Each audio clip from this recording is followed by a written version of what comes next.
বাংলাদেশের অভ্যন্তরীণ নিরাপত্তাকে আরও শক্তিশালী করতে অত্যাধুনিক হেলিকপ্টার পাঠাচ্ছে ভ্লাদিমির পুতিনের দেশ রাশিয়া। পুলিশের জন্য আসছে রাশিয়ার তৈরি অত্যাধুনিক প্রযুক্তির Mi-171A2 হেলিকপ্টার।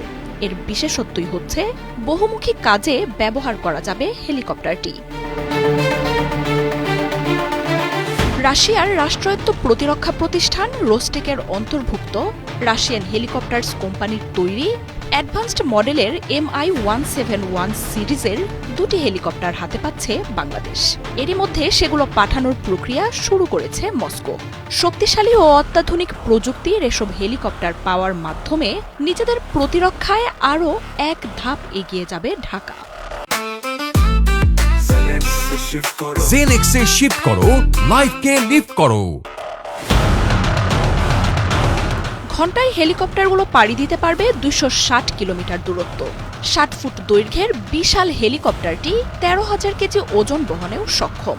২৬ আরোহীকে বহনের পাশাপাশি সামরিক কোনো উদ্ধার তৎপরতা বা আহত অবস্থায় ১২টি স্ট্রেচার বহন করতে পারবে।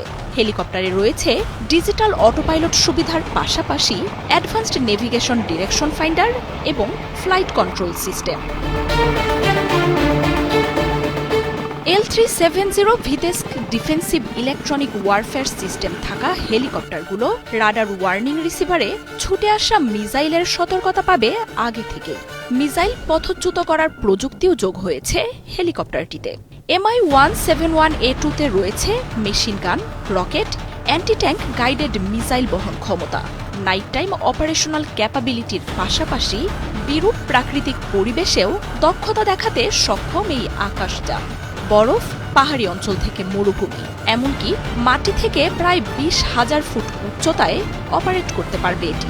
সব পরিবেশেই যে কোনো মিশনের কথা মাথায় রেখে প্রস্তুত করা হয়েছে আকাশযানগুলো। সামরিক কাজে ব্যবহারের পাশাপাশি ট্রান্সপোর্ট, উদ্ধার অভিযান, আগুন নেভানোর মতো বেসামরিক কাজেও চমক দেখাবে এই হেলিকপ্টার। গেল ডিসেম্বরেই সব ধরনের পরীক্ষা নিরীক্ষার পর রাশিয়ায় Mi-171A2 ধরনের একটি হেলিকপ্টার প্রথমবারের মতো মোতায়েন করা হয়। সামরিক বিশ্লেষকরা বলছেন, বহরে হেলিকপ্টারগুলো যোগ হওয়ার পর দেশের অভ্যন্তরীণ নিরাপত্তার কৌশলেও পরিবর্তন চলে আসবে। বিভিন্ন গণমাধ্যম বলছে ২০২১ সালে মাল্টিপারপাস এসব হেলিকপ্টার কেনার চুক্তি হয় রাশিয়ার সাথে। আনুষ্ঠানিকভাবে প্রতিরক্ষার সরঞ্জামগুলো কিনতে $22.4 মিলিয়ন চুক্তি হয়। ২ বছরের মধ্যেই হেলিকপ্টারগুলো বাংলাদেশের হাতে পাওয়ার কথা ছিল। তবে বেঁধে দেওয়ার সময় থেকে কিছুটা দেরি হলেও কাছাকাছি সময়েই সেগুলো এখন বাংলাদেশের হাতে পৌঁছাবে। আর এর মাধ্যমে দেশের হেলিকপ্টার টেকনোলজিতে যোগ হবে নতুন মাত্রা। ভূরাজনৈতিক পরিস্থিতির সাথে পাল্লা দিয়ে দেশের নিরাপত্তাকে ঢেলে সাজাতে এরই মধ্যে বাংলাদেশ সরকার আরও অত্যাধুনিক সমরাস্ত্র কেনার আলোচনা চালাচ্ছে বলেও প্রকাশ করছে প্রতিরক্ষা সংক্রান্ত বাইরের দেশের গণমাধ্যমগুলো। এর মধ্যে চীন, পাকিস্তান, তুরস্কের মতো দেশগুলোর সাথে এরই মধ্যে যোগাযোগ শুরু করেছে ঢাকা। প্রতিরক্ষা বাহিনীর জন্য S-70I ব্ল্যাক হক হেলিকপ্টার সহ J-10C ফাইটার জেটের মতো সমরাস্ত্র রয়েছে বলে তথ্য উঠে আসছে।